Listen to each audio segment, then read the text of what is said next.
మరి దేశీయ stock market సూచీలు భారీ నష్టాల్లో ముగిశాయి.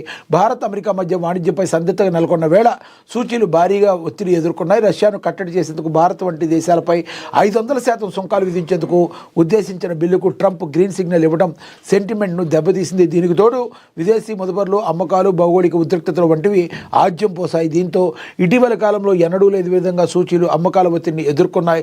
సెన్సెక్స్ దశలో 800 పాయింట్ల మేర నష్టపోగా నిఫ్టీ మళ్లీ 26,000 దిగువన ముగిసింది. దీంతో మదుపర్ల సంపద 8 లక్షల కోట్లు ఆవిరైపోయింది. బీఆర్ఎస్లో ఈ నమోదైన కంపెనీల మొత్తం విలువ బీఎస్ఈలో నమోదైన కంపెనీల మొత్తం విలువ 480 లక్షల కోట్ల నుంచి 472 లక్షల కోట్లకైతే దిగొచ్చింది. ఇది మొత్తం సూచీలు ఇలా నష్టపోవడానికి గొడవ ప్రధానమైన కారణం ఏంటంటే భారత్ రష్యా మధ్య కొన్ని ఒప్పందాలు జరగటం మరి కంటి మీద కునుకు పడటం లేదు.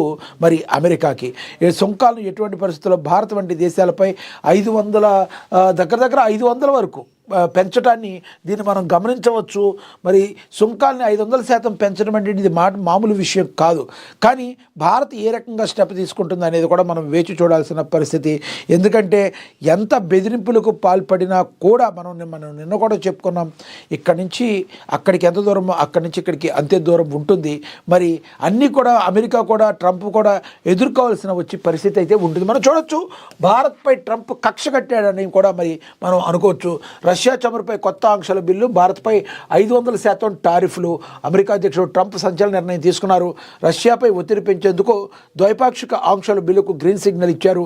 రష్యా నుంచి చమురు కొనుగోలు చేస్తున్న భారత్, చైనాపై ఏకంగా 500% సుంకాలు పెంచేందుకు సుముఖత వ్యక్తం చేశారు. ఈ విషయంపై రిపబ్లికన్ సెనేటర్ లిండ్సే గ్రాహం ఎక్స్లో చేసిన పోస్టు ఆందోళన కలిగిస్తుంది. ట్రంప్తో సమావేశమై పలు అంశాలపై తాను చర్చలు జరిపినట్లుగా పేర్కొన్నారు.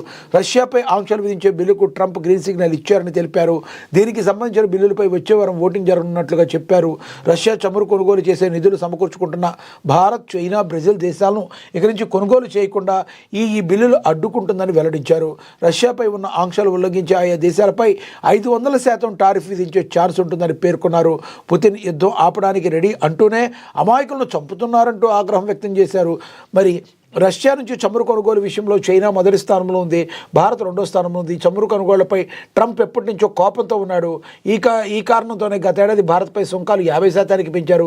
ఇదిలా ఉండగా వాణిజ్య ఒప్పందానికి సంబంధించి భారత్, అమెరికా మధ్య చర్చలు జరుగుతున్నాయి. ఈ క్రమంలోనే ట్రంప్ 500% టారిఫ్లు పెంచి బిల్లుకు ఆమోదం తెలపటం అత్యంత ప్రాధాన్యతనైతే సంతరించుకుంది.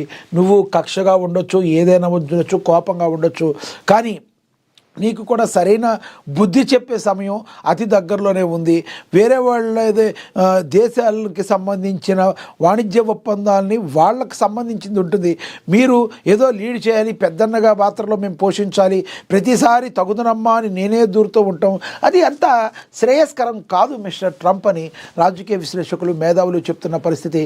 ట్రంప్ తీసుకున్న ఈ నిర్ణయాలతో, మరి ఇలాంటి నిర్ణయాలతో భారత్కి మరియు అమెరికాకి మధ్య మరి కొంత ద్వైపాక్షిక సంబంధాలు ఏమన్నా చెడే అవకాశం ఉందా, లేదంటే ట్రంప్ మళ్ళీ వెనక్కి తగ్గి మళ్ళీ భారత్కి మినహాయింపు ఇచ్చే అవకాశం ఉందా? మీరేమనుకుంటున్నారు? దీనిలో కింద కమెంట్ బాక్స్ రూపంలో కమెంట్ చెయ్యండి. ఇక